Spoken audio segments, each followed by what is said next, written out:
Let's start our discussion today with my CPF statement as of December 2021. And there are really key learning points. And what do you see? CPFOA now is 0, correct? Everything has been moved to CPFSA. And in any case, if you are less than age of 60 or so, you do know there's something called Dependent Protection Scheme DPS that can be paid by CPFOA or actually CPFSA also. In any case, if there's none of these, you can still use cash to make that insurance premium payment. So the common question usually is it good to transfer CPFOA to CPFSA? And last time, I used to think it's a no-brainer simply because CPFSA has more interest. And right now, I can actually use my cash to make mortgage payment. So if you see as of 31st October 2021, I actually transferred OA to SA. But right now, I'm thinking a bit deeper and I'm kind of regretting it a bit. And I'll give you a full breakdown as to why I've made that decision and what you need to take note of. Because if this question has been bugging you for a longest period, I have all the answers for you. And with that, let's roll in the intro video.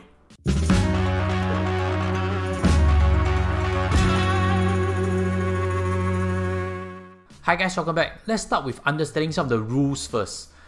Let's start with the interest rates given by CPFOA and CPFSA, just in case you're still not familiar with it.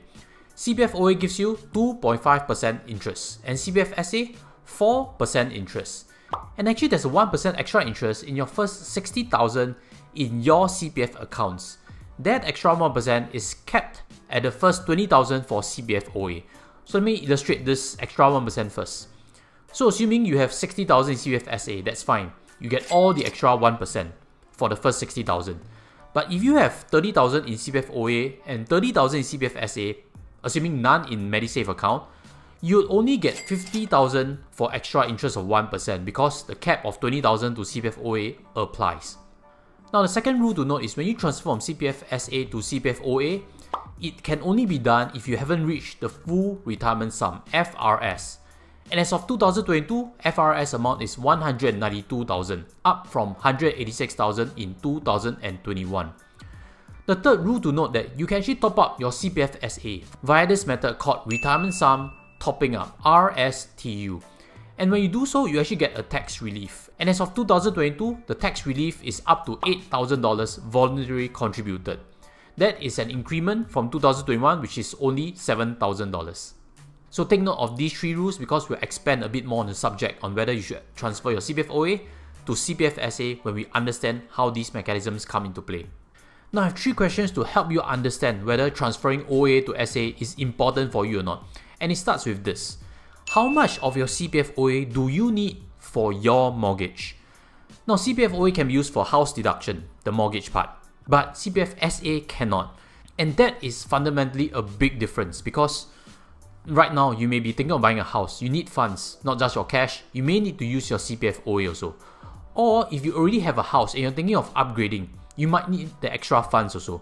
But if once you transfer that amounts to CPFSA, that amounts cannot be used for your property purchase or your property upgrade. But on the other hand, if you don't have any mortgage needs or you have budgeted enough cash for the home purchase, then simply transfer OA to SA. And I'll actually show you quick steps for it. The first is you go under My Requests. And then under Building Up My CPF Savings, you simply click on Transfer from My OA to SA. This transfer is done instantaneously and all transfers, please take note, is permanent, which is not reversible. So carefully consider, do you need any amounts from OA for your mortgage?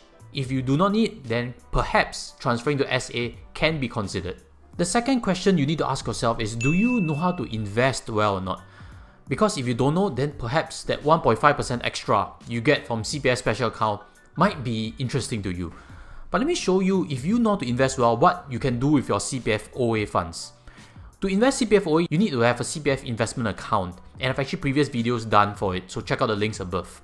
And if you invest your OA, this quick screenshot shows you there are easily more than 10 names that have performed for the last 3 years more than 15% per annum compounded. Now the potential returns are mouth-watering, I understand that, but again, past performance does not indicate the future, and always invest within your risk appetite.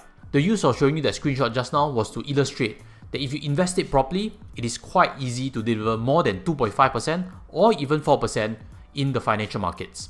On the other hand, if you look in terms of CPF special account, what can be invested into, you realize that there are only 4 funds they have delivered more than 5% only on a 3-year basis.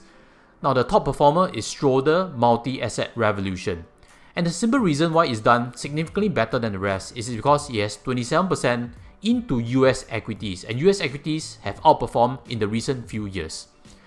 The list for CPF special account investment is very thin, and that's why I usually suggest, if can, probably don't need to invest CPF special account. The highest risk funds you can buy using CPFSA are only balanced funds, which means some in bonds and some in equities. Naturally, to deliver double-digit returns is almost impossible on a long-term basis.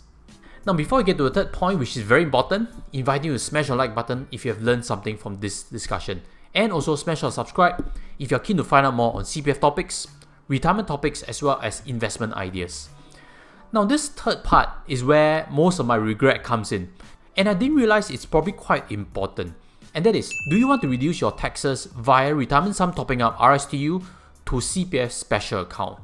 If your answer is yes and it's a pressing issue, let me show you some numbers. If your chargeable income is more than $80,000, do note that the taxable rate is 11.5%, which means every dollar that you get for tax relief when you contribute via RSTU, that can be seen as an 11.5% return. Now suddenly, 1.5% extra from CPFSA over CPFOA does not seem so appealing, correct? Because you need 7 years of 1.5% compounded to get to 11.5%.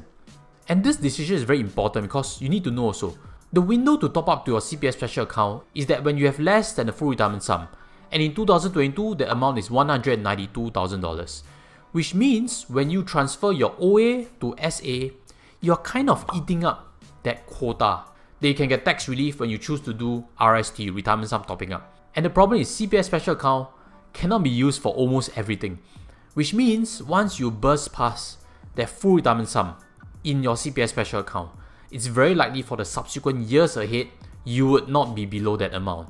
And that you never be able to tap on the RSTU to get tax relief. So understanding that, let's elaborate the numbers a bit further. If your chargeable income is more than $200,000, chargeable income, take note, the tax rate that you'll be paying is 19%, which means for every dollar you get from tax relief, it can be seen like a 19% return. Again, that 1.5% extra interest suddenly doesn't seem very useful at all. So take note of this. Maybe right now you're still starting part of your career. You are not paying too much in taxes. But do take note, once you progress in your career, you realize that you start to draw more income, correct? And that's something you hope. You'll be paying more and more taxes. Don't have that regret whereby you filled up everything in your special account and then you can no longer tap on retirement sum topping up anymore for tax relief. So that's why I have these 3 recommendations to round up our discussion today. The first is, if you're young, probably it's better to keep your options open because you might need to buy a house in future, you never know. The second is not to rush to compound your CPF special account returns. If you are, on the other hand, like a semi-retiree or a housewife, house husband, and there's no more income coming in, and more importantly, there's not much tax that you pay, then it's good to transfer your OA to SA. Otherwise, I've highlighted many potential flaws if you transfer your OA to SA. These are things that very few people mention about. The third is something I mentioned already. Think about your career long term. If you're going to pay higher taxes in future, keep that window open for tax deductible via RSTU. Don't use your OA to fill up the gap and then in future it's irreversible, you can't do anything about it already. So hopefully you've learned something. Again, inviting you to smash your like button. And I've actually done before previous tutorials that can help you consider your wealth a bit differently. The first I'd like to introduce you to is actually how you can double your money. That is a very popular video. If you haven't seen it, inviting you there. Or if you have seen it before, let me invite you to this video on should you use your CPF OA to pay for your mortgage or not. So if that maybe answers further questions you might have on what you can do with your CPF. With that, I'll sign off. See you in a future video. Take care and goodbye.